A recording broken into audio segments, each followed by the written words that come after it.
I'm greeting you in the name of Jesus Christ. Zambe apambola bino ya mingi. May God bless you all. Pona kosangana biso na tongo lelo vraiment. For meeting again. Enfin ya kodebiter service to start again this service of ya enseignement au total ya garnissement. For breaking. Que Dieu vous bénisse. May God bless you. C'est pour cela. That's why we are first going to pray. Kutika nyonso o tukosala maboko na Nzambe. We will leave everything that we will do in the end of God. Avant kosala eloko nyonso, because before doing everything, il faut d'abord tosenga assistance na Nzambe. We first have to ask the assistance of God. That's why we are praying now. Père de gloire, na tango o na pesi sous merci pour zali Nzamba tango le Seigneur. Yo pesi biso pe maya kosangana susu na kati ya service na yo pe na kati na tango o pona okabola maloba na yo Seigneur papa.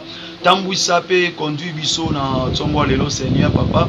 Parce que ngai moko na makasi na ngana zama kokite ya kopesa peuple au bilei o ebongi na bango Seigneur.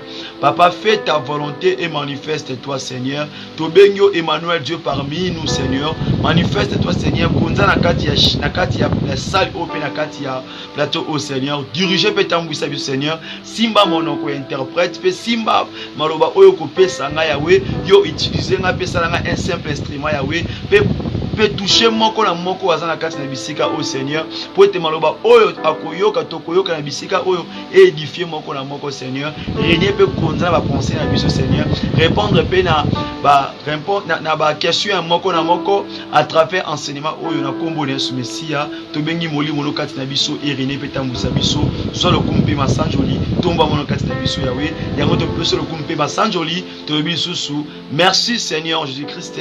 Merci Seigneur Jésus. Alléluia. Amen. Amen, amen. Amen. Que Dieu vous bénisse. May God bless you all. Zambe apambola bino na tongo lelo. May God bless you all. Zambe wana susu a tika ete kimiane ezalisa makati na biso. May that God live again His peace. Parce que biso moko vraiment. Because ourselves. Tozana makokite vraiment. We are not even really the capacity of saying we are capable de that we are capable of everything. Sans l'aide de Dieu, without the help of God, we are nothing. Amen, amen. Amen. Nous continuons l'enseignement autobandaki. We are still continuing with the teaching that we started. Now we are in the first chapter that we were already. Les péchés et les œuvres mortes. The sins and the dead work. That's why in this moment really, we are still continuing in the same way. Yesterday we reached the side of the dead work. Now we are continuing with the work that so that we must know what is waiting for us. C'est ça vraiment qui est très important. That's the thing that's very important. So now today we are continuing the way they wrote partie 1B in the paper in the donc deuxième phase. In what we wrote in the beginning of the video. The second part of the chapitre 1 just in the first chapter that we started. If you want to write again, what is it that is pushing a man ce qui pousse l'homme à pécher? What push a man to sin? Balobi ezana donc ezana 4 causes où ils ont poussé l'homme à pécher. They are saying we have 4 causes that is making a person to sin. There are 4 things that is making a person to sin. La première des choses, the first thing, we are going to read in the book of Osée. In the book of Osée. Et Osée le chapitre 4, the chapter 4, le verset 6. Verse 6. If you take it, read it together. Ensemble, let us read it together. Osée le chapitre 4, le verset 6. Osée chapter 4, verse 6. Amen. Mon peuple est détruit parce qu'il lui manque la connaissance. Puisque tu as rejeté la connaissance, je te rejetterai et tu seras dépouillé de mon sacerdoce. Puisque tu as oublié la loi de ton Dieu, j'oublierai aussi tes enfants. La parole de Dieu. Amen. La première des choses à noter, The first things to ce qui write, pousse l'homme à tomber ou bien à pécher, what is pushing a man to sin or to c'est fall. d'abord l'ignorance. It's first Il ignorance. faut d'abord écrire l'ignorance. It's ignorance. La première des choses qui pousse l'homme à tomber ou bien à pécher, c'est The l'ignorance. first thing that is pushing a man to sin or to fall is ignorance. Parce que la Bible nous dit ceci. Because the Bible is telling us Ces that peuples avaient la connaissance. these people were having Ces peuples knowledge. connaissaient ce que nous faisons, c'est le mal.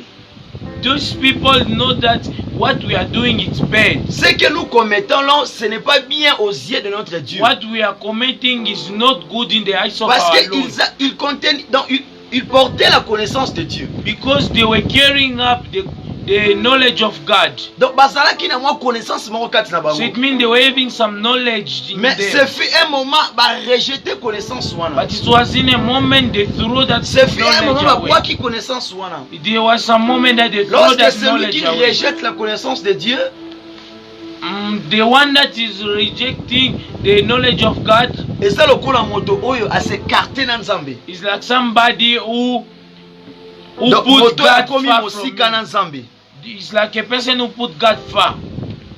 Balobi na biso eza état ya moto oyo They are telling us is a state of a person that atangaka Bible that mokie used to mokie read the Bible a little bit et puis aza na difficulté ya kokanga ba verset biblique. and is having difficulties of catching up verse. Lorsque tango moto aza na ignorance de la parole de Dieu, When a person is having ignorance of the word of God, ekomema moto wana ke akweisamaka na masumu. it will push the person just to fall in sins. Bien aimé, Beloved, le manque d'une connaissance parfaite sur Dieu et sur sa volonté tue l'homme. the missing of the knowledge of God in a person used to kill this person Eza nango naturel to réellement. because it's just natural Parce or que it's Bible real. ezoloba na Osée 4:6 que mon Because- peuple est détruit. The Bible is saying in Hosea 4:6 that my people are destroyed. Donc libota na Nzambe eza ya kobebisama It means the people of eya te nano God likola are balien to destroyed. bakomba famille. It's not because of fighting or Eza parce que link of peuple blood. wana ebwakisi connaissance ya Nzambe. It's just because those people throw away the Nde knowledge Bible of ezwe God. bisa biso. The way the Bible is telling Avant na us. point mo totalaka nao bandoki tokanga nao bato mosusu bantior to boye.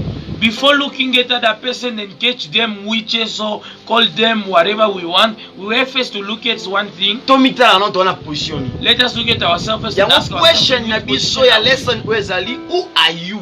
That's why the lesson of our theme it's just QAT. Donc oza nani? Who are you? Pona point oyo faut comprendre que oza nani. Because in this point you have to understand who are you. Est-ce que oza ignorant ou oza ignorante? Are you a person that used to ignore or you are not? Parce que oza na Bible na ndako. Because you have a Bible itself. Oza na ba prédication ya forme nyonso ta kutu ya ngana. You have many type of preaching. Oza na ba enseignement forme nyonso. You have a lot of teachings. Parce que nini ezo sala yo ke? What is it that is making Malgré you to that? landi no enseignement yo ki mateya. Even though you listen the word, even though you listen the Oza teaching, ko arriver te ko garder ba parole. you are not succeeding to keep those C'est words. l'ignorance. It's ignorance. Tant oza ignorant, While you are oza ko ignorer maloba na Nzambe. you are ignoring the word of God. Yeba yango automatiquement You have to know it automatically. ezomema na kati ya libulu. It's pushing you to go in the Ekomema world. na kati ya péché. It will push you in the sin. Amen, amen. Amen. Amen, amen. Amen. Parce que moto otambola na kati ya connaissance ya parole na Nzambe, Because the one who is walking in the knowledge of God eza moto otambola na kati ya maloba na Nzambe. is a person that is walking in the word of God. Parce que tomona yango simplement tomona yango neti boye, This we used to see just eza yango un simple livre. like a easy Eza yango Bible, un simple cahier ndozomona boye. like a easy book. Mais But soki oconsidere yango, if you just consider mais it, okomona puissance ya maloba it's when you oyo. are going to see the Soki opesi yango power of pe those words. kara, If also you ignore it, okomona pe nguya maloba oyo te. you won't also see the power of it. Amen, amen. Amen. Tozale longo. Yeah. Tozale longo. Yeah. Tozala vraiment longo bien aimé. Tozale longo. C'est ce qui est très important, c'est ça. It's what's very important. Donc moto oyo azoyeba ko négliger maloba na Nzambe, The person that knows how to ayeba ignore ngo the word automatiquement of aza ko God, se livrer na kati ya lisumu. you have to know already that you are living, you are Parce leading que yourself manque ya already to connaissance sin. wana The missing of those ekotinda knowledge, yo obima, it will push you to go ekotinda yo out. otambola It will push you to move hors la parole de Dieu. out of the word. Amen, amen. Amen. Tozali longo, bo eskize biso nono muke, tomeka ko arranger loko oyo. Ya, siko ça va.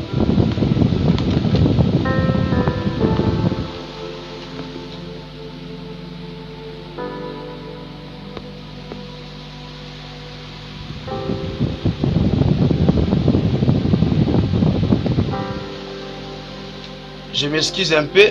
Nazo meka un peu ko fixer bien na biso.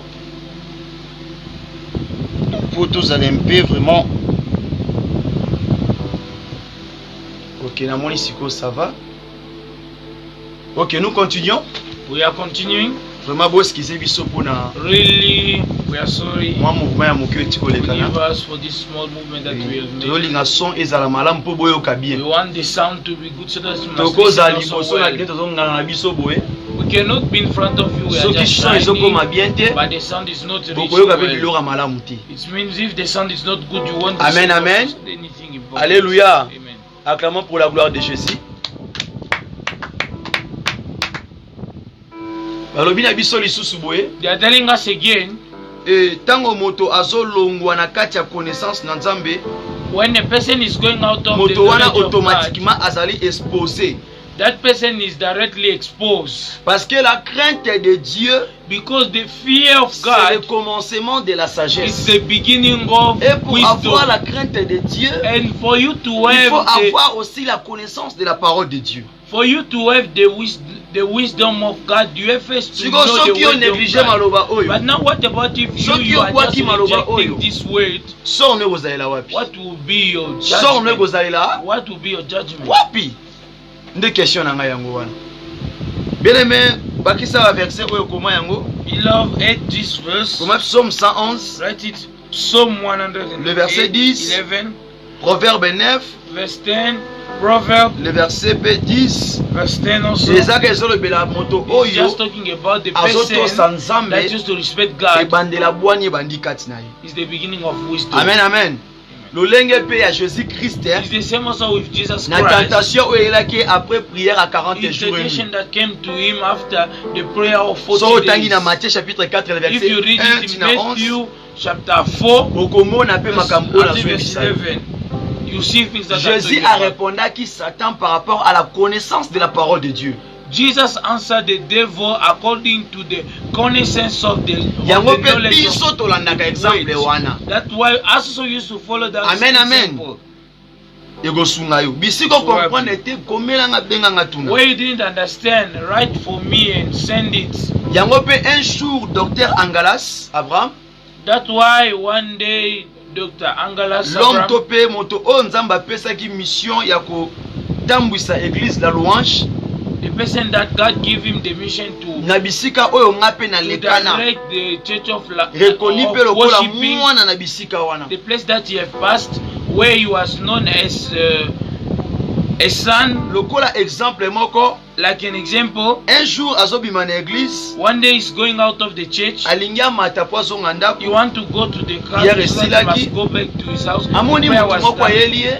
You see a person is coming to him. Donc forme bato wana bayelaki atali obi The moto form oyo of the people that came to him, he atali said, yango bato yango nde bazoloba na ye.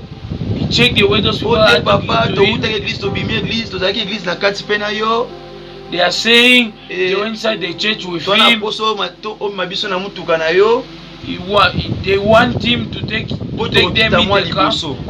They are just going to na façon go kaka down amonelaki in bato the, wana. in the way. They will Abi- just see them.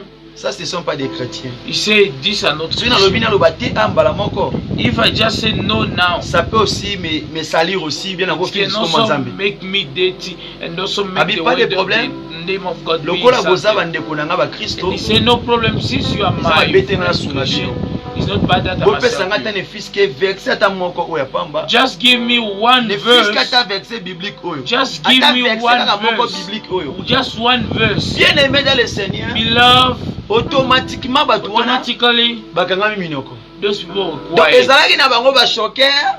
It was just Bato bazalaka those na bato balandaka the tuna street pesa ngambo people, tala boy the one who used to swallow to us money. ezalaki na bango miyibi. They were thieves. Donc bazalaki na complot soki bamataki naye na kati ya mutuka wana They were even the plan that if they go with him in po the basala car, ye mabe. so that they must Mais do him poussé par bad. le Saint-Esprit, But pushing by the Holy Spirit, manière Say no. moko eleka lobeloko mo ya bongo they were just a Nde way bato wana that came bakale. to him to ask those abiboza way. bana ngati. He said, you are not my child. Partage nanga fois moko ti. We don't used to share the Donc same j'ai thing. peur ya kotia na kati ya mutuka. It means I'm afraid to put Que you Dieu in my vous car. bénisse. May God bless you. Bon dimanche bokeni malamu. Good Sunday, Ademare go mutuka nice. ki.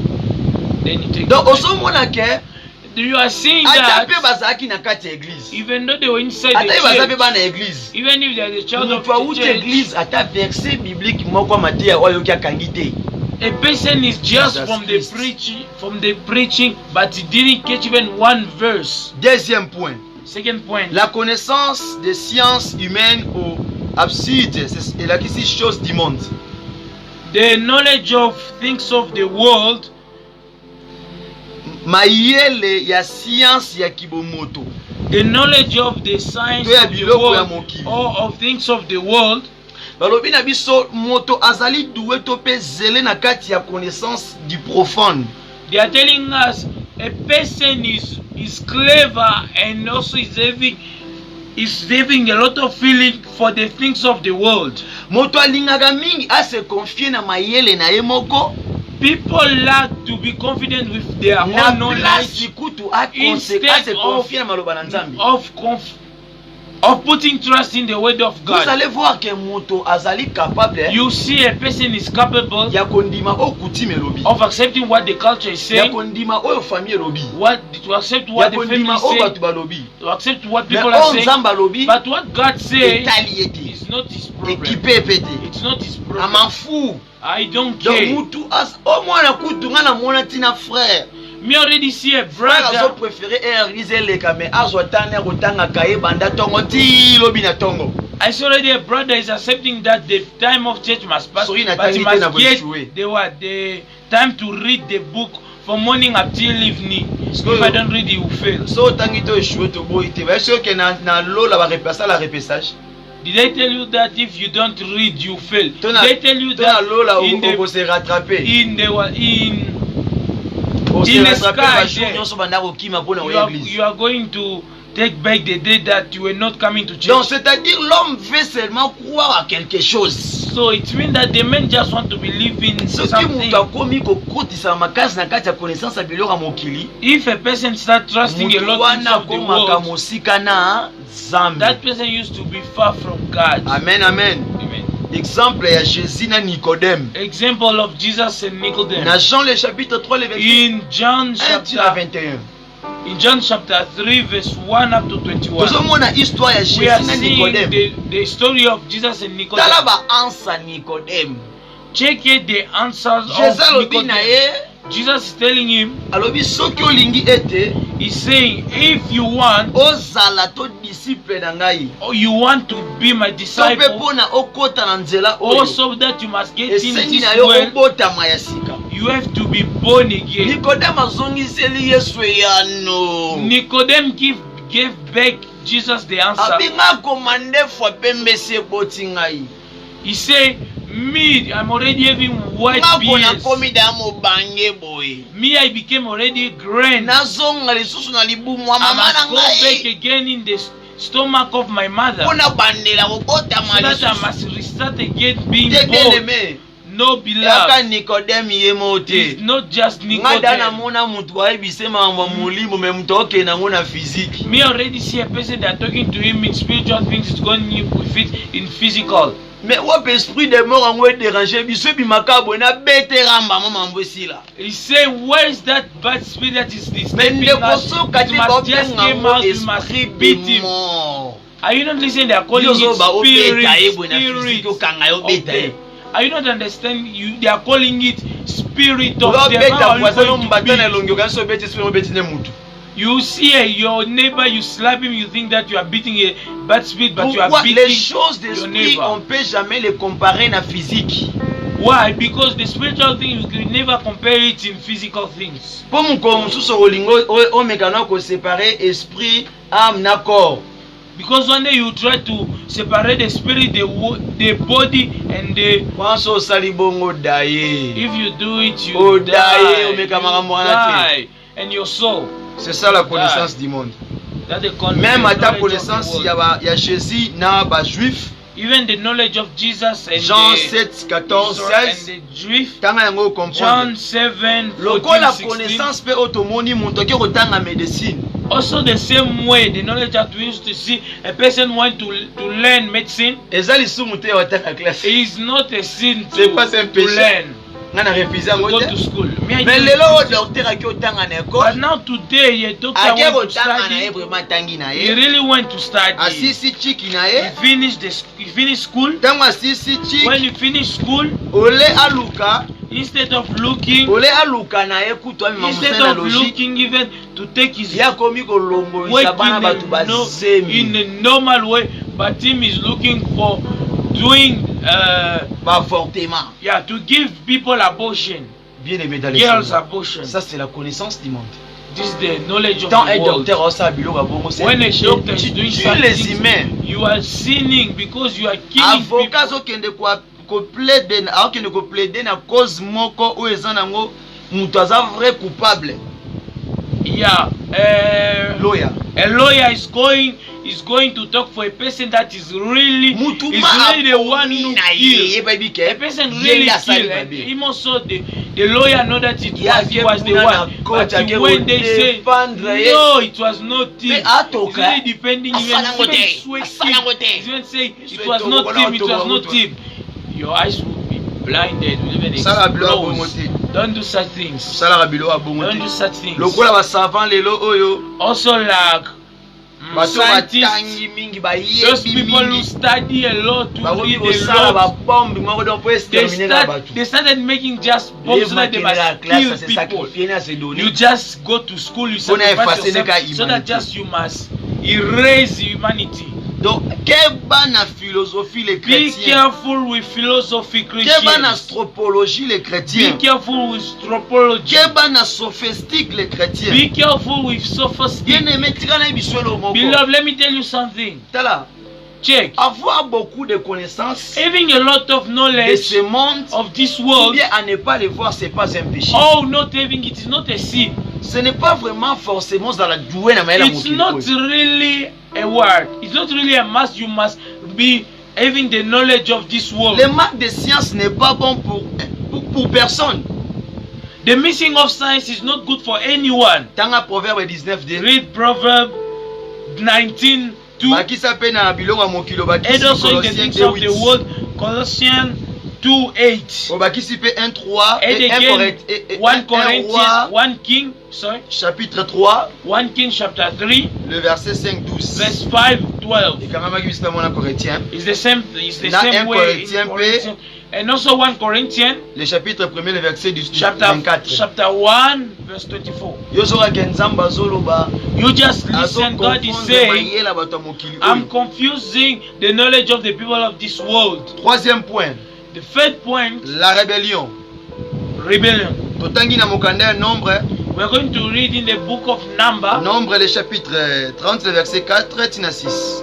Numbers chapter 30, verse 4 up to 6. Natangi na kombo na Yesu Kristo. I'm reading in the name of Jesus Christ. Amen. Elobi eke jela na bandi na 4. Yeah. Ya na 4 verset lobi na biso bwe.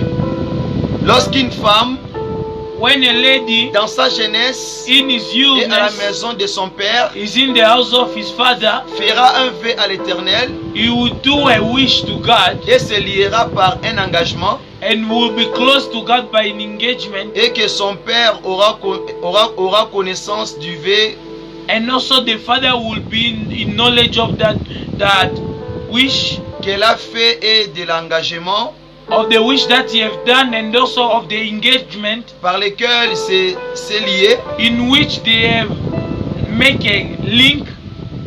Si son père garde le silence envers elle, If the father keep being quiet in front of her, tout ce qu'elle aura fait sera valable. all the wish that she will do, it will be valuable, Et tout engagement par lequel elle sera liée sera valable. and all engagement that by which you will be linked, it will be correct. Mais si son père la désapprouve le jour où il en a connaissance, But if the father refuses the day that you will be knowledge of it, tous ses vœux et tous ses engagements all par the wish lesquels and all the engagement by which elle se sera liée she was linked n'auront aucune valeur. will be not having any value, Et l'Éternel lui pardonnera and God will just forgive parce qu'elle her a été désapprouvée de son père. because she was just disagree with his father. La parole de Dieu. The word of God. Ah, baotalisa biso histoire oyo. They are here, they are showing Lokola us the mwana story oyo of azovanda na maboko ya baboti na ye. like a child that is living in the Ke hand of the baboti na ye parents, apekisi ye. and the parent refuse Kosala eloko him, oyo te. don't do such things, Ya bimi ake kosala yango. but him just go C'est and do l'esprit de it. rébellion, mon frère, ma It's the sœur. spirit of rebellion. Soki osali ve na yo, osali engagement na yo. If you do your wish and Na your mosala oyo engagement ozosala ovanda epa na in the bino. way that you are doing, you are in your Papa to pe house, mama na yo. or your father or your mother, Donc azwi idée te ya kopekisa he eloko wana. didn't get the idea of refusing Ce that. n'est pas mauvais. It's not bad. Mais soki déjà telemeli yango. But if already refuse it, Yeba yango mona ngo libaku te. don't see it Tata moni like, loko eza mabe moko eza liboso na yo. like a bad step, because maybe there's a bad thing in front of. Et tant que parent aza na assurance te na eloko ozosala wana. Since also is my parent, maybe it's not really sure Lorsque of pour what you are doing. comprendre bien To comme dans le understand bis se that révéler, really, when they are saying about se rebellion, révéler la qui c'est eloko nini. rebellion is mean Moto what? azo refuser koagir selon la légalité. It's a person that is refusing to do things illegal. Moto azo révolter Equally. contre la loi divine en toute connaissance de cause. The person that used to be revolted of all the given law in all the causes. Lorsque la colère de Dieu vient sur les rebelles, But the anger of God used to come to the dans rebel. la Colossiens chapitre 3 Read in verset 6. Colossians chapter 3 verse 6. Kanda na nzambe kitaka likolo bato baza ba rebelle. Anger of God used to come down in people that are Ndeti rebel. lelo ekoma nango, Like now we mutu have reached alamuki na a ye, person wake up, ali atondi, he eat his ake food, kopesa mbongo, he went to give po batia ye money mafuta na moto, so that they must just po give him balatisa ye oil, toge, so that they must give him na a ntango cloth of nzambe pastor. apesi ordonnance te. But God didn't give the Ke ordinance. akota na He œuvre de must get Dieu. inside the work of Mais God. mutu ake kosomba ki pasteur, But the person went mutu ake to kosomba buy ki prophète. prophet, the way of being Baye prophet baye or ke ya pastor, pesaka so that masakoli. people must know that him used to prophesy. Wana eza ki rébellion. That is Eza ko se rebellion. rebeller. You are rebelling yourself. Donc eza mutu aboko marcher na kati ya légal. So it's a person that is refusing to work equally. Bobby, They are saying désirer ce que Dieu défend en toute connaissance équivaut à se préférer soi-même ou en lié et place de Dieu. C'est un péché. Balobi nyonso o moto alukaka alingi they are o saying nzamba pekisi. everything that a person want that God refused. Eloko mo nzamba alingi te azotelemela yango. Something that God is Tellement refusing, but you since kaka. just you like it, Osali yango kaka. you just do it. Ata eza yo moko. Even if it's yourself, Ata eza ya mutu. even if it was To for na bisika to somebody, pe na place ya nzambe. or in you or in Yo the sali place pe na of God, sunga nzambe. you do like I'm helping God. Babi c'est un péché. It's a sin. Alobi They are saying, mutu musu alobi another person is saying, vie ezaka boye.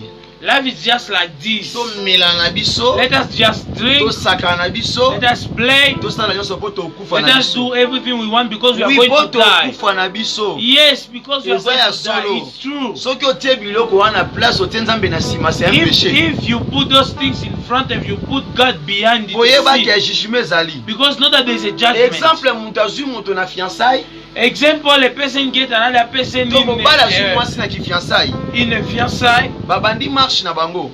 they started avant the bakoma na work finalité their way. makambo Before they reached the final of the eja thing, mobala sakana na mwasi ndenge alingi. already the men have played with the wife, Ça, tu n'as pas agi with the selon girl, la the parole way de you Dieu want. en tant que You chrétien. didn't do things according to the word of God since you're a Christian. Troisième chose, That thing, quatrième, je m'excuse. or the fourth thing, I'm sorry, Le distraction.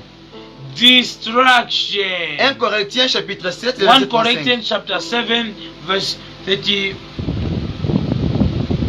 1 Corinthiens chapitre 7, le 1 verset Corinthians chapter 35. 7, verse 35. Soko ozwi totangi na kombo na If you Yesu. take, let us Mais read totanga together. d'abord 1 Corinthiens 10, Let us read 23. first 1 Corinthians 10, 23. ezoyebisa biso boye na 1 Corinthiens 10, 23. It's telling us nayebi ke that in 1 totangaka verse wana Corinthians mingi verse elobaka na chapter biso 10. kaka ke te malamu verse natanga na place ya 23. koloba yango. Let me just read instead of elobi tout saying. est permis They are saying everything is mais tout allowed, n'est pas utile, but everything is not important. et tout est permis And everything is allowed, mais tout n'édifie pas. but all is not giving us faith. Donc édification eza lokola ezoteya yo nini, What is it that is preaching you? eza koexote yo na nini. What is it that is exalting you? Bien aimé, la distraction est le fait de détourner l'attention d'une occupation première et utile pour pour la fixer sur une occupation seconde et inutile. Dans ce sens, la distraction est mauvaise. La distraction est nini? Distraction is what? Eza kolongola It's removing makanisi na ona eloko bande kosala. your thinking in what you were To doing, pe kolongola mutu. or to remove Mutu someone. azotanga tosala eloko moko. A person is reading or is doing Yo something. bandi kombriye ye. You just come, you start Ye mo stepping kota une in. distraction. Or himself, he puts himself in So lokola distraction. exemple lokola frère Take mona for yebi. example a brother that I know. Ba oyebi se They are going to tell him, fongola porte. open the door. Kende otika biloko wana kuna. Go leave these things there. Ba yebisa ki yango na 6h. They tell him in 6. Ekomi 7h. We reach at 7. Yala muki na tongo. He wake up in the morning. Abandi sport. He started making sport. Aki obeta bali. He went to play soccer. Azongi. He came back. Avandi boya. See 8h. 8. Abandi dam. He started playing jam. Mama elisusu. The mother came. Okende and kotika came biloko wana. Did you went to leave them things? Then you are saying, hey, I forget. Ozomona mabe ya distraction sikonde Now you are seeing the badness of distraction. Quand oza pe na ko se détendre, We are also relaxing. Yeah, we are also relaxing. Asilisi In na the way za ko that se the person relaxer. was working now is relaxing himself. Dans d'autres sens, ko se In another way, relaxer to pe ko se kozala père moko na tango ko se détendre, to relax yourself eza péché te. is not a sin, Pour distraction et activité. because distraction is an Imagine bobe activity. tager de sisto dame, Imagine you are playing ndenge mutu little. asalaka motivé. Check the way a person Omoni pe used to mutu have atoki ko. motivation. You see, so a person Pour is eza waiting activité eza musala. because it's an activity, it's Il y a a way. un mot, dans un mot, That's why in one word, la distraction c'est un travail. distraction is a work. Vous me comprenez? You understand? La distraction c'est un travail aussi. Distraction is a work. Suba futa bango pona ngwe. And there are people who are being paid because of distraction. Pe yango pe rene They are ba. eating money because of that, and also Amen, what's amen. training in internet. Mutu Amen. azana makasi ke bondela. A person is having Yo strength to menye na go pray. buzoba. You are coming, you are Ce taking n'est it pas bon, bien nonsense. aimé. It's not good. Omemi mutu ana kende ko sumuka. You are pushing the Eza person ba to go biloko see. ko ezomema peuple de Dieu na kati ya ba péché. There are things that are Mutu pushing the alimite people kotanga of Bible God malingika in kovanda la sin. série novela. A person doesn't want to read the Bible, just So want to bandine sit to miziki na listen etia wana kopina ya za wana novella. te. If a person starts dancing, listening to his music, is not there. Donc ana tant ko prier te tant ko He's bondela. not having the time to pray Azokosa na kele or diable to read even existe. the Bible. But he's forgetting that the La mort devil is aussi still alive. existe. Devil so is alive. Oui, se relaxer c'est bien aussi. Relaxing yourself Dans is un good. moment, d'un petit moment c'est In one bien. way or in a small Mais moment, comment it's tu good. travailles But de it temps à must midi pourquoi? not get in like a wake of morning, afternoon, night. Exemple il y a Marthe na Marie. Example of Martha and Mary. Tanga na Luc 10 38 42. Read in Luke 10, 30, 38 42. 38, 42. Et que sunga yo vraiment bien aimé To dans le help you Seigneur. really beloved, Pour comprendre so that que you may ntango understand Jésus that akotaki na ndako wana when Jesus gets inside the house, akuti Marie na Marthe. he found Mary and L'autre Mark. sœur amoni que Jésus aye na ye. Another see that Jesus Ndenge is bomona there. basala nzambe Also mesala the basala same nzambe. way you used to see the servant of God, you say, I'm used to the Téléphone servant sono of God. tali téléphone. You listen now, they call me. Zango rai. I just see. Bosolo na mosala nzambe. You are doing with the servant of God. Bimino na masolo wana. You go first out of Otika this kutana matoi. service, you just put a what? Obonye kuna otane ba earphone. film ne pornography. You are just watching Yebe bad kuna movies. soka neta to biso otane ba biloko ne mususu buzo. Him also there is just listening stupid things. Aso na mosala nzambe. But you are talking with the servant of Intention na God. eza wana te. What is the intention is not there. His thinking is not there. It's another place. That word in certain moment when you ask him, do you understand that place? He would ask you what? Because he's talking with you, but his thinking is not there. Distraction. Bien-aimés à la sévère. Beloved, Ndeko be wana rash. ataka mokolo wana. That Tango can be Yesu ayaka na passed, ndako that wana. time, it just passed. Bien-aimés, certaines distractions sont à la base de plusieurs péchés. They are saying some distractions are in the base of a lot D'abord, of on dit que sins. nyonso epesa melio mais nyonso za na tina te ya bosala. Eza forcément That's why they are saying everything you are allowed to do, but everything is not good eza for you. forcément te parce que It's yo not musu eza really an ko obligation to do because other things they are not giving you Ezo te faith. on était chrétien. What is it preaching you those things? Baluasi mususu oui. Some loisirs, some Oite mais places ezo of longolole working. na kati ya présence It's ya not Nzambe. bad, we are not refusing, but it's removing you in the Yango presence of so the otangi Lord. na 1 Corinthiens That's why if you read in 1 23. Corinthians 10, omona yango. 23, you see it. Exemple lokola ba je mususu Example, ya ba some hasard. game, some hazard game, Ba je mususu ezanga nango tina. some stupid game that is not important. Osala yango mais You are just doing it, elongo ndi na présence but ya it's Nzambe. removing you in the presence of Parce God. que je mususu eza pe lié na kati ya science. Because some games is also linked in science. Mususu pe na kati ya biloko moko mondaine. Also some is in a modern way. Par exemple, l'audition de la musique moderne. For example, the listening of modern music, Oh, tobengi lokola profonde. the one we call like profound. Toza na tanto kolobela bango yango There malamu. is a time that we are going to talk about it nicely. Toute musique ozoka il faut ezala na mateya na All kati. music that you are going to listen, it Il faut have to have a apporter au preaching. conseil. It have to give you a Conseil moko eza advice, bénéficier pour na marche no à la longue. an advice that is important for you in future. Amen, amen. Amen. Nous continuons We toujours. are still continuing. Babi, certaines disciplines sportives. They are saying some sportive discipline, Mutu akomo vima débordable. a person start becoming Donc, buff. aza ko se contrôler les He's not controlling himself again. sport ngo po beta bana. You are doing the sport to beat you. Elongaki sport ekomi okota ba maison. It's get out of Also, sport is now you are Widow, getting in Manchester the room. If you get in this room, you are going to get ce more n'est strong. plus, ce n'est plus ça, ce more n'est plus stronger. vraiment This is no more dans la sainteté, dans la crainte de in Dieu. holy, no more in Et ça, fear madame, of God. vraiment, It's c'est not ça. really good. Certains programmes de la radio et télévisée, films ou Some program of TV or radio, other things there. lelo oyo ngana oneti na ngoma mwana nga lelo In oyo those days, I start seeing that. In those okoti na days, YouTube you enter in YouTube, ozo mwana oneti boye you are seeing just like omona this. photo ya mwasi atikali ne bolumbu You see the picture of a girl. eza She's so eloko ya just soli te naked. tina ba Facebook It's not a problem even in Facebook. baprogramme so elega na kati na ba YouTube na Some ba programs that radio are passing in YouTube, na in ba the chaîne radio, mosusu pe na ba in télévisée some TV, bazolobela bango TV show, sexualité they are talking about ndenge nini mwasi sexuality. akosala mosala kuna How does Ndeni how mobala can a lady akosala do mosala the work kuna. there?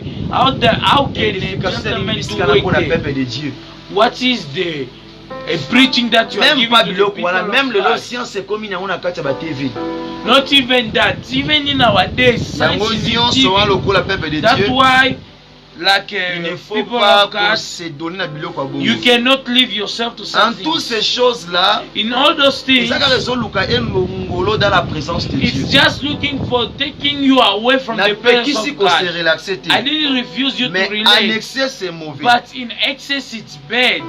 c'est pour cela aussi That way also, okomona you see, comme exemple for example, Adam kendaki ko utiliser Adam went na to Eve. use an Eve feuille to pona bami bomba leaves so that they must hide Liboso na themselves Nzambe. in front of God. liboso na nzambe mutabata makana In yake front of God, ntango nobody osalaka can basha buzo baone hide. banzambe azomona When you used to do those stupid game, God used to balobi see. na biso na 5e They point are telling us in the 5th point, qui est l'auteur du péché selon yo ozolandanga kuna who is the maid of sin? The way you are Fais ça la following me. réponse. Give me the answer. qui est l'auteur du Who péché is the maid of sin? ya notez bien Note nicely. moto ye moko azali auteur du péché Man himself is the maid of sin.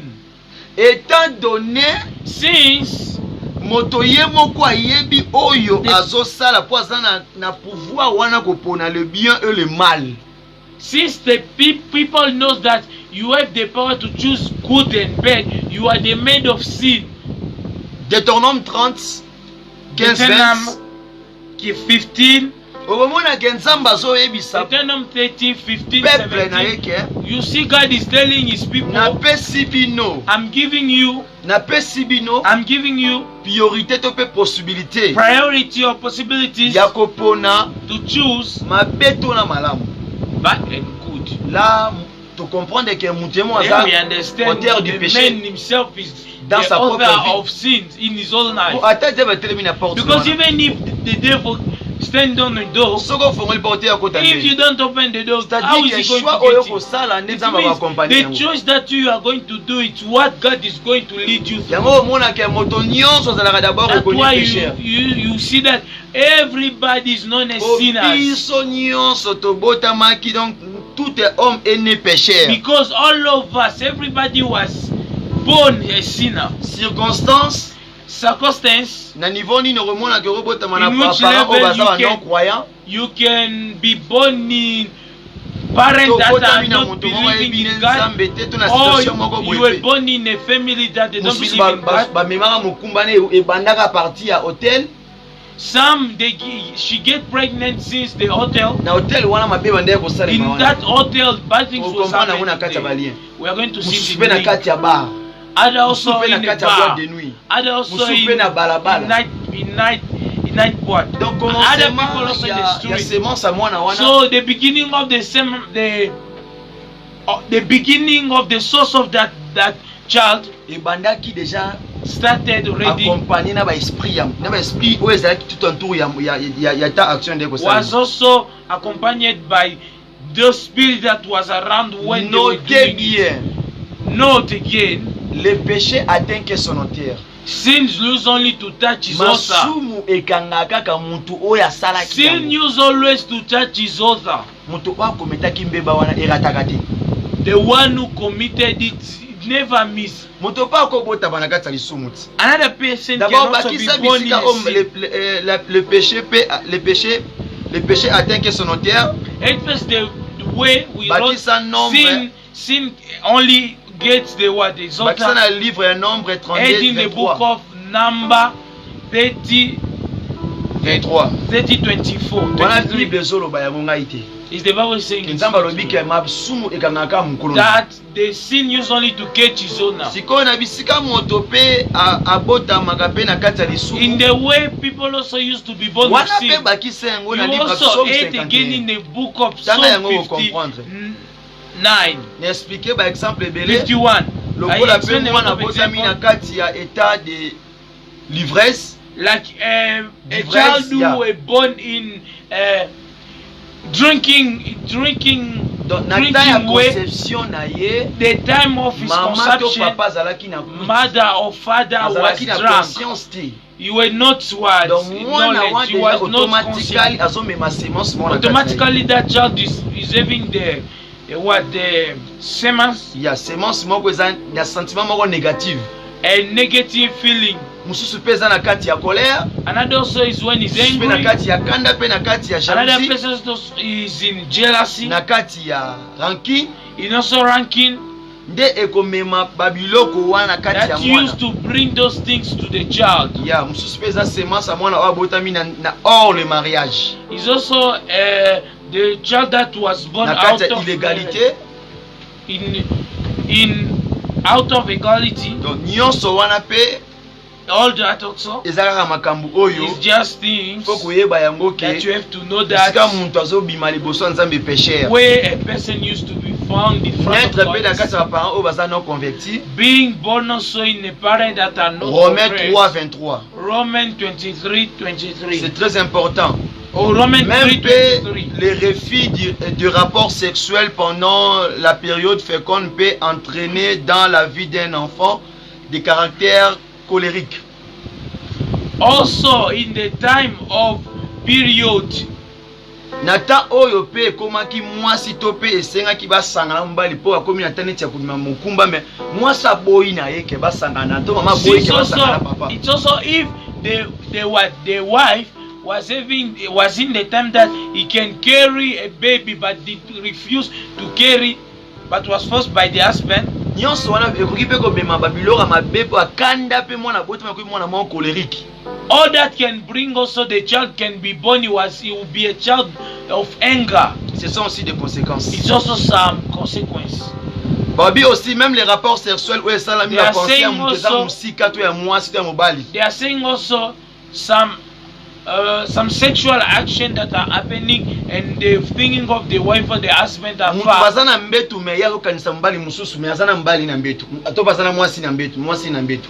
Other person you are with your husband in the bed but you're thinking it's already far. You are thinking about another Ekoki pe man. komema semence pe mabe na kati ya It can mwana. also bring another semen Nde mwana ko bota in mabe the pécheur bisika child. wana. That's why you see a child with Otambwa na makila o eza because kati he's ya mwana. walking with the blood with your blood, mother. Psaume 51 Psalm 7:19.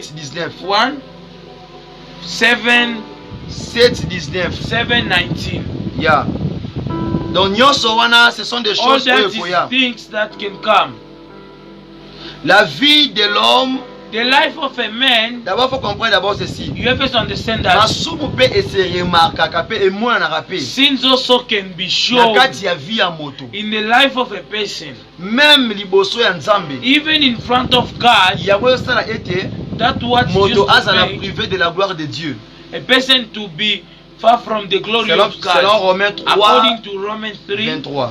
3:23. Exemple, Example, moto mosusu aza na regard ya mabe, another person is having a bad way of atambolaka looking. aza na démarche moko ya orgueilleuse, He's walking like a person who's boasting. façon na ye ya koloba pe, The way he's talking, nyonso nde epesa biso façon les péchés se all remarque. that is the way we used to be shown ezolakisaka the ya sin. nzoto ya mutu. It's used to show the sin. Ke moto otali moto You vraiment say, bana nzambe. this person don't used to be Moto, afraid ah, of God. c'est pas un This person, chrétien. no, it's not a Donc ce Christian. sont des choses auto So mona o it's watanga things la that biso awa. we used to see there as Par they are exemple, alongola telling ka us. Like for example, talinga ko take fiye batu. a person who you Mutali like nako fiotola batu. who like to insult people. Ya, mutu pe azaka na ba idée mabe pona ba penser mabe pona batu. A person who always have bad thinking about Moto o people. portambo na kati ya adultère. Also a person who is working in adultery. Moto wana pe aza na That kati person ya also is biloko just nyonso seeing tozolobela all awa. those things that we are talking Bozola about. sake mutu azobima. That is showing Azozala that the reconnu person pécheur is liboso ya not Nzambe. sinners. Selon Matthieu 5:28. According to Matthew 5. Balobi ke quiconque azotala mwasi ya moto na regard moko donc ya mabe. It means all people that are looking the wife of a person with a bad way Déjà à commettre rapport sexuel na ye na already kati ya have motema. done a sexual action. C'est-à-dire l'adultère. It means adultery. Bapesi yo conseil na They Philippiens are giving you 4:8. advice in Philippians. Bapesi yo pesu na 4:8. mokanda Romains They are giving you 5:12, again in 18. Romans 5:12-13. Balobi lisumu ekotaka na nzela moto moko. They are saying the sin getting by the way of Nde one yango person. affectaki Lord. monde entier. That's what I say affected the world at all. Vraiment. Namoni I see like vraiment toko seriously we are going to silisa finish les it. péchés Sin peut-être lobby maybe tomorrow by the grace of par la God. grâce de Dieu. Amen. Vraiment parce que nake nanga tambangu me namoni ke I try to go fast but I'm seeing no. eza vraiment belé na 1 heure de temps It's aussi really too much in 1 hour wants us to finish it Obilo off. msufu na explique yango Because of the things I have to really to mot par explain mot, it word by word, lettre par lettre. letter by letter. Donc c'est ça vraiment. So it's really that. Et tout soit point oyo. We are stopping in this point. Et balobi ete They are saying that. isume kotaki na nzela moto moko. They are saying the sin gets inside by the way of Nde one person. elataki pe batu nyonso. What did way everybody?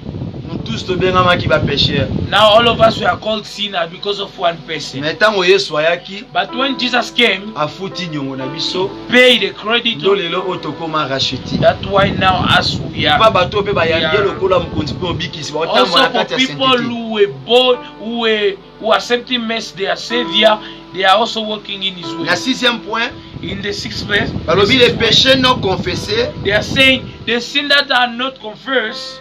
oyo tomoni yango ete What we are seeing that ba péché musu ezalaka na kati ya pensée. some sins that used to be in the thinking Wana ezalaka péché mo non confessé. are those sins that used to Ntanda be a okanisa mbe pona sin. mutu atiki pe lekani bongo. Those sins don't used to be confessed. Musu pe na nzela So you were maloba thinking bad about somebody, then you na just nzela ba action na leave ye. it. Other through action, Musu pe par omission. through C'est-à-dire que na place ya omission. kosala eloko wana Instead esengi of asala na doing boko those sala. things that you were supposed to do, but you refuse it, that is omission. Exemple moto mosu apesi Example, another enfant person abandonné he fazer give mbongo Abandon child abandi and ko money. kritika baboti na You ye. start criticizing the child of the Abandi one child. kofinga bapara na You start ye. insulting the child of the. Injurier You ye. insult him. Ça ce n'est pas bon aussi. It's not Ce sont good. les péchés non It's also confessés. sin that are not Les confessed. mensonges par comportement. Lying Mutu by aza na habit. lokuta na nzela ya caractère na ye. The person who used to lie by his character. Mutu asala samba lokola moni mutema amoni mutu. The person is ignoring like he didn't see anybody Hello, but he see somebody. And he's saying, for sake. Pona nini lingo pese mbote talingo Because you kutana. don't want to greet him, you don't want to meet him. To pe ko mirimire na nzela ko fiotola to na nzela ko bude. Or to gossip, Ya or to gossip batu by mingi ba negligera bilo ignoring wana. or insulting. Ah, A lot mona of mo people normal. used to ignore those things. They used to say it to sit normal. Ya biga péché za ko longola ze It's mina just aussi no bakisi. sin. It's just you touch witchcraft, or Wana yebi za péché te. you do abortion. Yebe No, lo that one mo. is sin. Know something? Na oyebi so ke I'll tell you il y a that pas un petit péché, there's no small il y a pas sin. un grand péché. There's no big sin. Il y a foué ba yango. Yeah, you have to know Tout that est péché quand tu le everything fais is hors de la sin parole de when Dieu, you c'est are un doing péché. it out of the word Donc of toute God. chose quand tu le fais It hors de means la parole de everything Dieu, that you are doing out c'est of un the word péché. of God, it's sin. L'excès de table aussi, When you are eating overloaded, mutali atondi mazolia. a person eats his full but he's still eating. Azo continuer kolia. He's still continuing Atondi eating, but déjà. he's already Ça full. c'est l'esprit de This gourmandisme. is the spirit of L'esprit à motema mabe. the spirit of people who eat a lot. This bad spirit of bad heart. Dire à quelqu'un, Telling a person, nana mbongo te mais I oza don't na have mbongo. money, but you have a lot of money. Yebisa ta mutu ke. Tell even a Mbongo person, naza na wana za the money that ça. I'm having, Mais I quand have tu a dis tu project n'as to pas do. l'argent, But when you are saying you c'est-à-dire don't have que Satan a money, point it means you don't have even a coins, even a l'argent que percentage. j'ai des Say, programmes à faire. the money that I have, I Donc, have j'ai pas les program moyens de with le it. bouger. There's no way I must move it. Bon, parfois biso ba langue eza difficile na biso okenda kotali ke moi expliquer mutu ba Thailand donc ba Sometimes process also wana eza the te. language is the problem because you don't know how you explain or him very well. Ebisika mutu na You anglais just mo tell him in a facile. small English. I don't have I don't the have. money now. Yeah, I don't have the money now. Donc na ba expression na biso ba anglais to ebeli yango. In wana. our expression Mais of en English, français, people je vais we te know dire that simplement que it's how we say. l'argent que But j'ai, in j'ai des programmes à French, you faire. say, the money that I have a lot C'est of pour ça programs. que j'ai pas les moyens de t'emprunter That's mais de why te donner. there's no way I can give you. Amen, amen. Amen. Donc il faut pas qu'on s'habitue bongo. So you must not get used. Na bato pe ba mesana ko yiba nzambe. Also the people who are used to steal God. Bato ba kabara pete ba pesa ra The one who dignité. don't used to give them, who don't used to give money of God. 7 le péché Seven, et the les conséquences sins du of péché, the consequences of les sins. conséquences du péché vraiment. The consequences of sins. Soit on a mokanda ya Take it Genèse. in the book of Genesis. Le mokanda Genèse. In the book of Genesis. Genèse le chapitre 3. Genesis chapter 3. le verset premier. Verse 1. J'espère bien que va la histoire. I think that they are going to tell us the history when God is punishing a person. When a person knows how to sin in front of God. I'm reading the name of God. Le serpent était le plus rusé de tous les animaux des champs que l'Éternel Dieu avait. Il dit à la femme, Dieu a-t-il réellement dit, vous ne mangerez pas de tous les arbres du jardin? Bobby, les serpents, vraiment they are saying the snake was the cleverest animal among all the animals that God did do. Donc, à travers les serpents, through the snake, que Satan that the devil entered so that he must make fall la femme, the woman, a séduit la femme, so that he must make the woman fall, so that he must just remove them in the volunteer of God. That's why they are saying in general, le péché affecte la volonté à tel point qu'on devient même esclave. Sins used to affect our volunteer so that we even became in a level that we have become slave of sins. Le péché affectera même. So the sin used even to affect the person. The person reach a level he become just a slave of that sin. Amen, amen. Amen. Amen, amen. Amen. Vraiment, j'espère par la grâce de Dieu. I can ask you, what's remaining if I say explain it tomorrow? It means I would just say for a small moment. Then 30 minutes. Let us just 30 minutes, please. Maybe we won't reach even 30 minutes. Because we are just going to get vraiment partie à base l'essentiel. Because the base I already talked about. Jean 3 et Jean 8 34 34 Romains 7 Romains 8 7 Romains 8 7 24 24 Romains chapitre 8 verset 7 24 Romans chapter 8 verse 7 24 7 24. Donc se livrer dans le péché, esclave, it's just telling us that the one who is living himself in sin is just a slave of sin. Babi aussi le péché. They are telling us also sin. If a person leave himself to it, et comme rappelle à quel point mon arrivé pour détecter le it's reached the level that a person can no more detect that. Donc le péché est dominé conscience. It means sin even dominated the conscience of the person. Even his conscience knowledge is not reproaching him for anything. The people that bring that woman that they find him on top of the bed, they have seen that them they don't use to it means their conscience would not even advise anything, because bad thing that they were doing. But when they meet with the word of God, when they meet with the truth, they came back to the way. Many also they are going back to the way this morning, this moment. In this point we are going just to How does when the sin enter used to affect the person?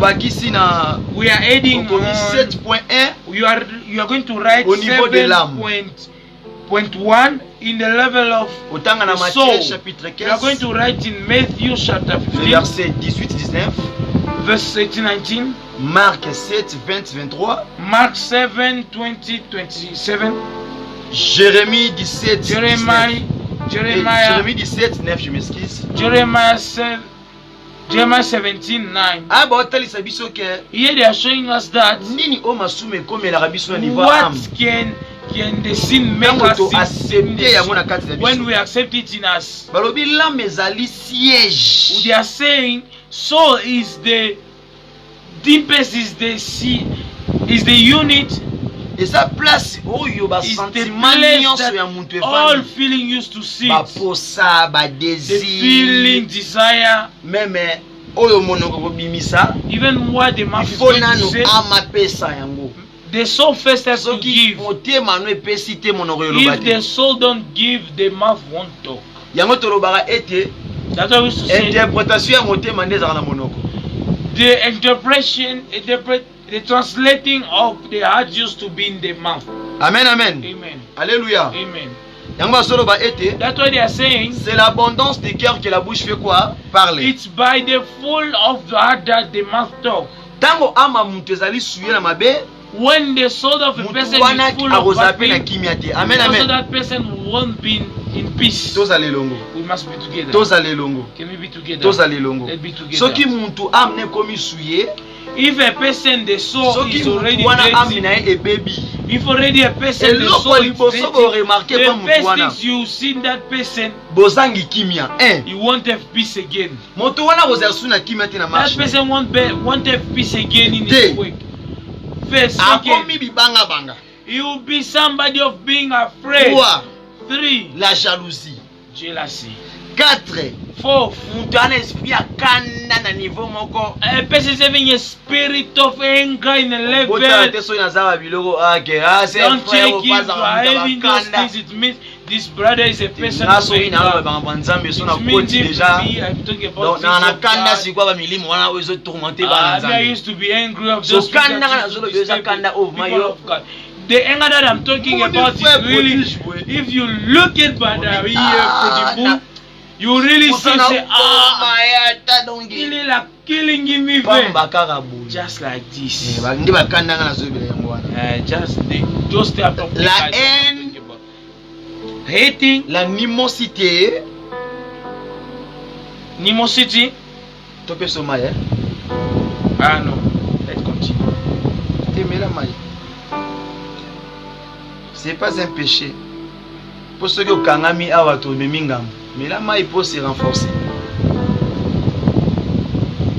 Amen, amen. Amen. Que Dieu vous bénisse. Amen. Alors bien aussi si rancune pe. They are saying again some bad contact. Ranking. Feeling overload. La convoitise. Convoitise. Oh, mutazomwana kati nyekuna. What the person is seeing in la culpabilité aussi. Culpability. L'orgueil. Boasting. La vengeance. Hatred. L'incrédulité. Incredulity. Nakati ya mutu wane kozala bongo. In that person it will just be like that. L'incrédulité c'est ça. Incredulity is really that. Amen, amen. Amen. Alléluia. Amen. Donc tango moto âme nezali souillé, it means when the soul of a person is dirty, you will have the spirit of hatred, or the spirit of is listening to the word of God, but it's just like he's not listening. Spirit of disorder also. Timide carabouille, pas marrant. The person just feels shy, just like this. He just used to feel people shy. Even when you cannot be shy, you are seeing a lady wear a white long dress. He just. But if you just give the back, I will show you all the nails. Be careful. That is chameleon. The snake is you are seeing in a old what? Old flesh. Let him change l'hypocrisie. Some also is a hypocrisy. Tristesse, also sadness. People start thinking a lot. It's just thinking a lot because the soul is already down. Le manque aussi de sensibilité du pardon. The link also feeling of forgiveness. Dans le manque de sensibilité même au pardon, c'est ezabiloko au peut remonter. Link of forgiveness of. Il y a des chrétiens au limite ça. There is also some Christians that never forgive. Pardon, le baka verbe pardon. A person just to say the word I forgive you, or just the word sorry. A person can cry. And you won't say it also. He can maybe even say, I forget it, than to say, il y a des gens, moi j'ai déjà croisé des gens pareils. These people I have already met. Genèse 3, 6, 13. Genesis 6, 13. Genèse 4, 6, 7, 9. Genesis 4, 6, 7. 9, wana ezaki autant après surtout tangi na 9. 9, it means that you are going to jump and to reach us at 9. Alors moto nyonso il faut yeba koluka la sainteté au niveau de l'âme. They are saying all people have to know how to look for for making ceremony in a level of prayer. People used to say me every day I'm making the prayer. I just used to say, let us ask the peace of God. We are not asking for forgiveness to make you happy. We are preparing our soul. We used to ask for those forgiveness for our soul. Because this flesh will die, but the soul won't die. The soul never dies. Je m'excuse, l'âme écouffe. Soul never die. Mais le corps découffe. But the body die. Nzoto ekokufa mais molimo to âme na ekokufa te. The body will die, but the spirit or your soul will go. C'est-à-dire quoi? It means what? You must know how we are working with our life. Vraiment, les lobos comprendre biso vraiment. Yeah, really understand us today. Chaque jour ça ramokolo moroti. Every day is not the same day. Every day is not the same thing. Il y a des combats aussi.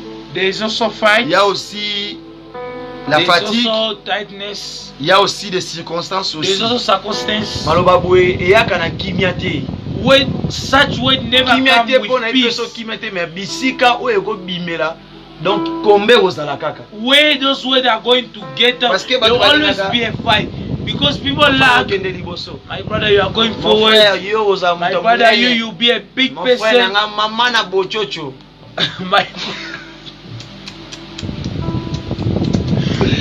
brother is a big bochocho. Mon frère, maman na bokati batu na balabala kuluna blagite. My brother is a killer. It's an example. It's just an example. Yeah.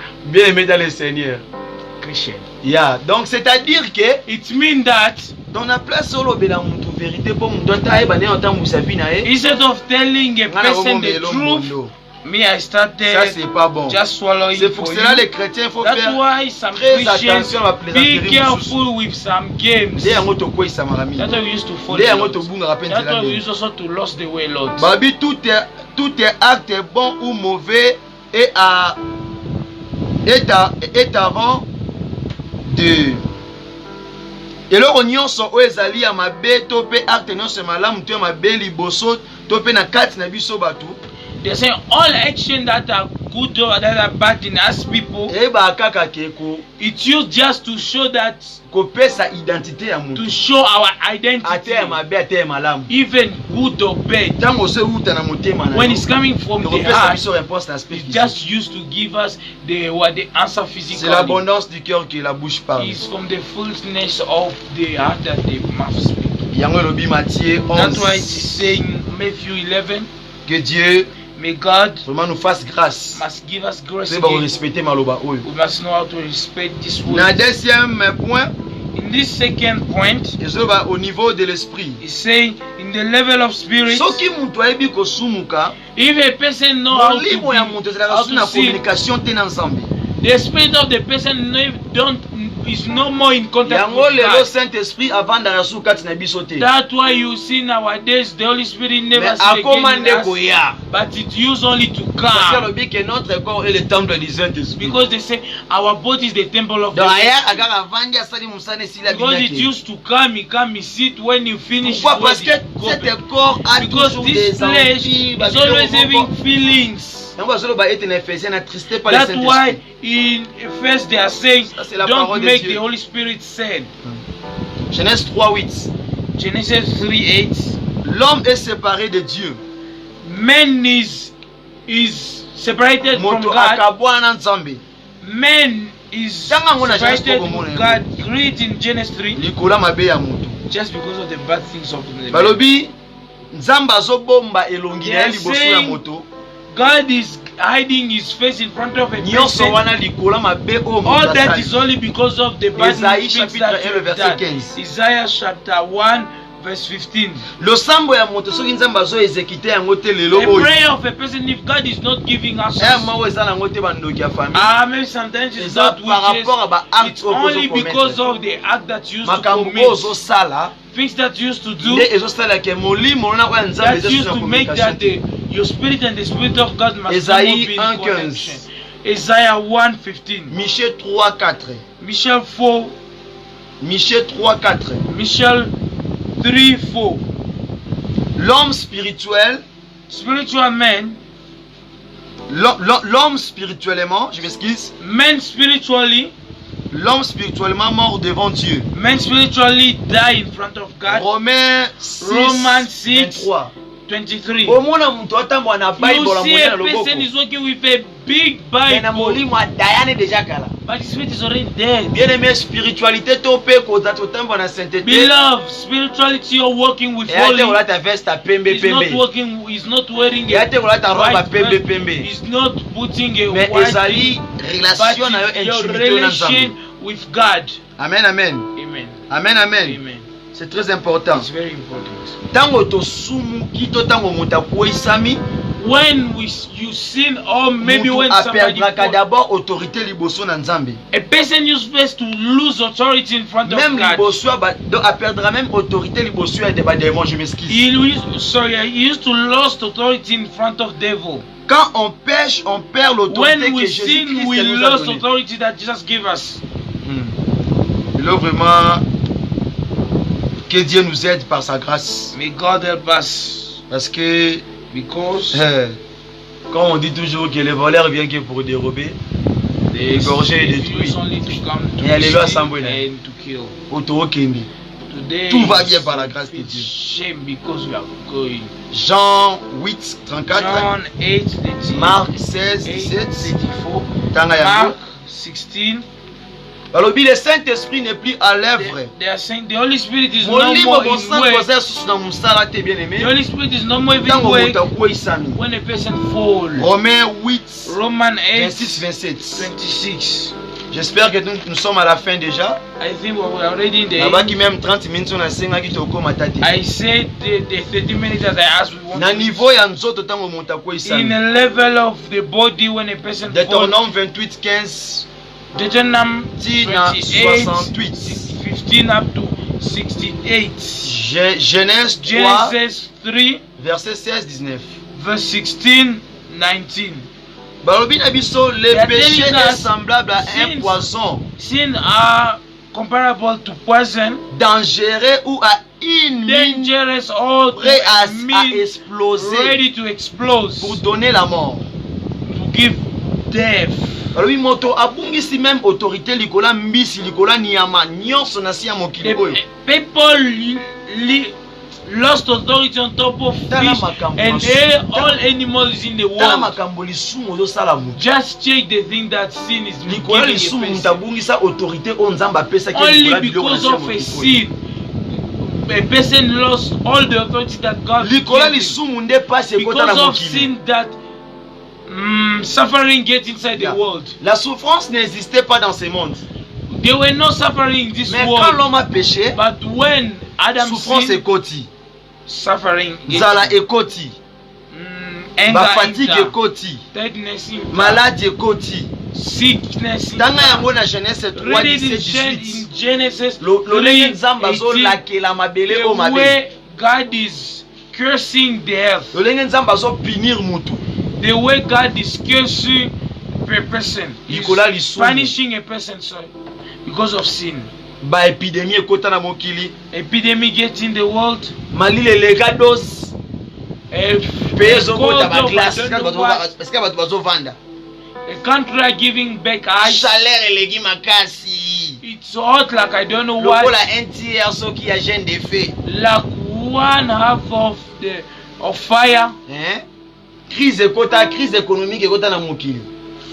Economic decrease in the world Likola lisumu. because of sin. Likola lisumu. Because of sin. Domination ya mwasi likola mobali. Domination of wife on top of men. Ekotaki pe kaka likola lisumu. Just in that because of sin. Toboya yango neni. Now why are we going to? Parce que la Bible dit cela. Because the Bible is saying that. Na Genèse 3, 16. Genesis 3:16.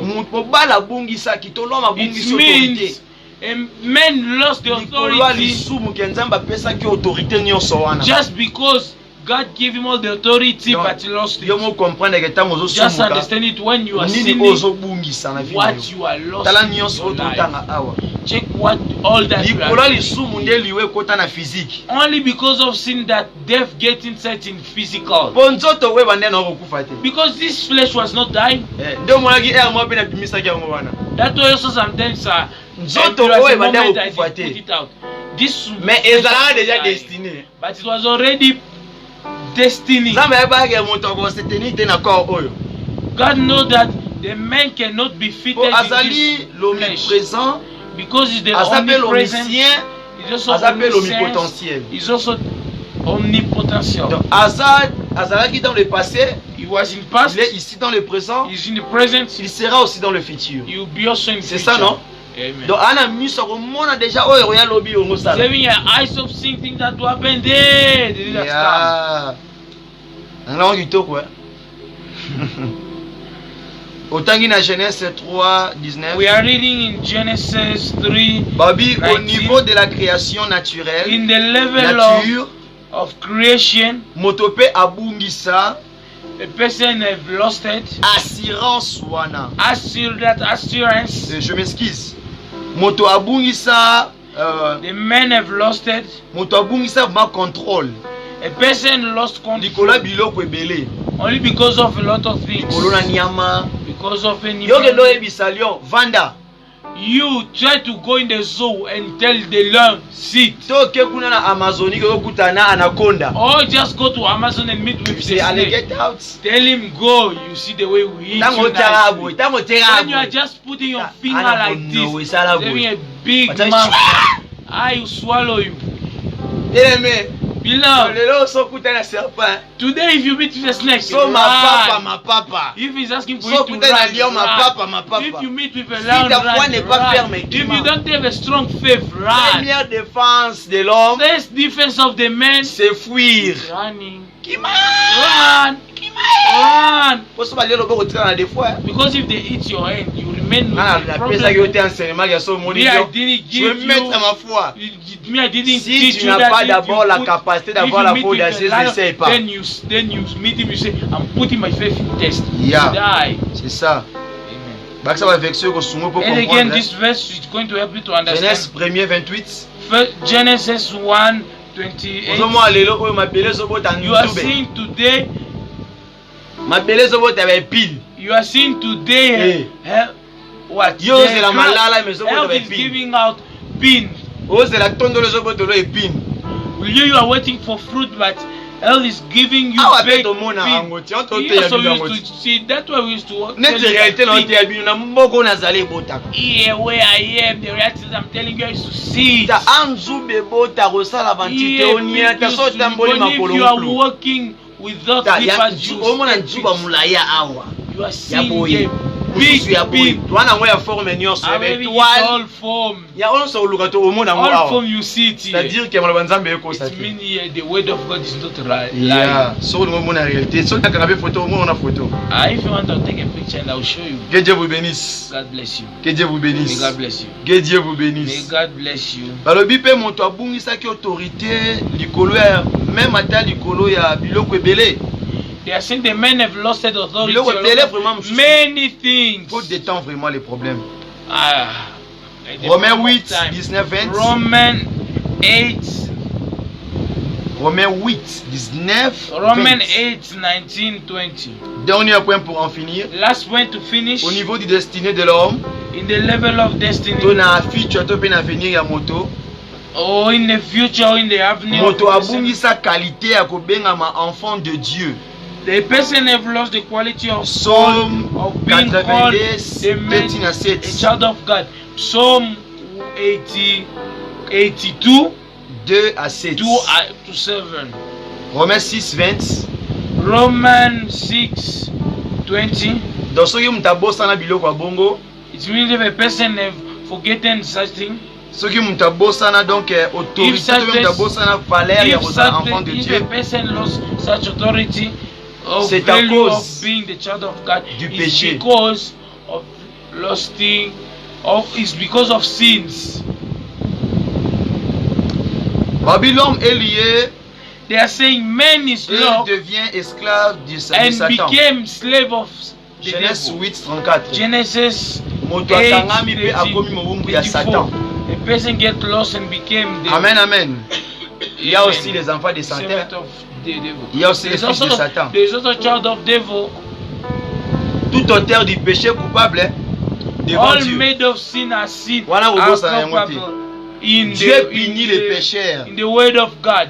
Dieu punit même les gens, même les péchés du parent, même les péchés à terre. God used to punish even the sin of our parents. Et cela même affecte même les enfants. That is even to Jusqu'à la affect troisième child génération aussi. until the third generation. Et à la quatrième And génération also aussi. the fourth generation. Et sautant on a Exode 34, And if you read it in Exode, 7. if you read it in Exode 34, 6, 7, Tozala ilongo tokomi na suka. let us be Olembanga together. ite. L'homme subit les conséquences de son péché. Men receive the Moto consequences of the afutaka to sin. mpe amemaka mokumba ya grandeur ya lisumu na ye. Men used to carry up the what?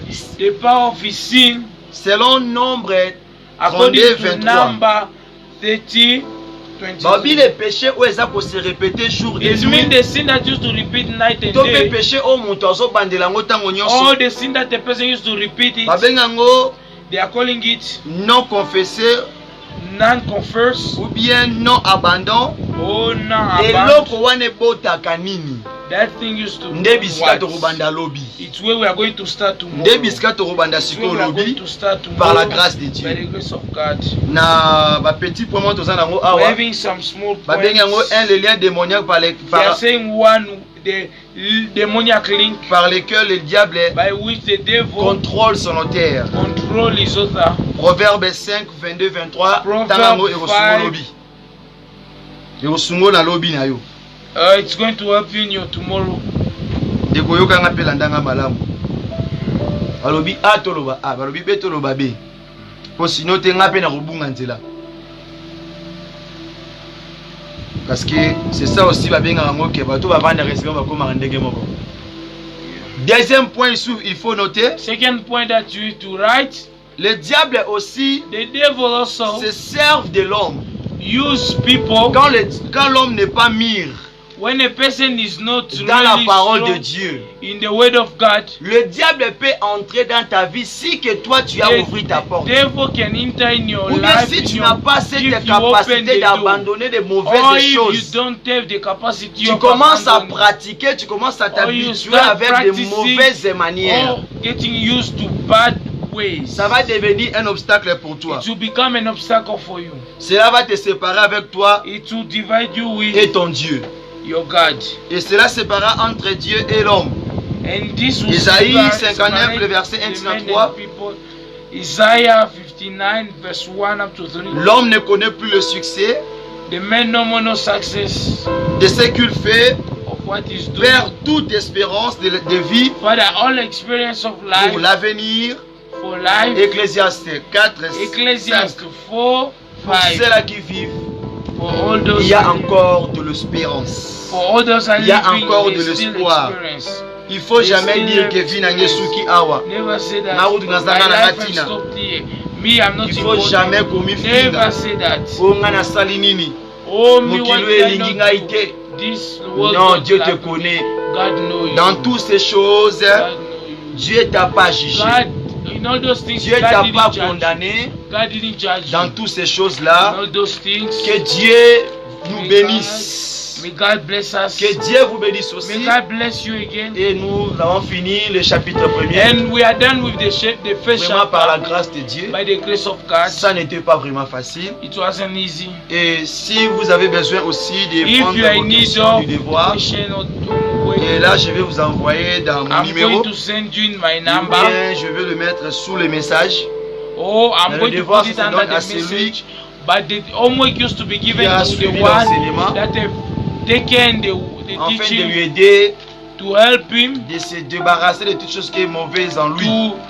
to be separated with everything that is bad in Toute him. chose qui est du mal, Everything that is qui n'est bad, pas de Dieu. that is not for God. Vraiment Dieu va nous faire grâce. God must give us grace. Et Que la personne attique à Makambo Salawana. That man must stop the things that he's Je doing. m'arrête par là. I'm really stopping here. Que Dieu vous May bénisse. God bless you. Que Dieu nous donne la May force God give us strength de se again. tenir encore demain To stand again tomorrow et sur les mêmes places, in the same sur way les again. mêmes In lieux, the same way par la again. grâce de Dieu. By the grace of God. Que Dieu vous bénisse. May God bless you all. Bonne journée à tous. Have a good day. Bye bye. Bye bye.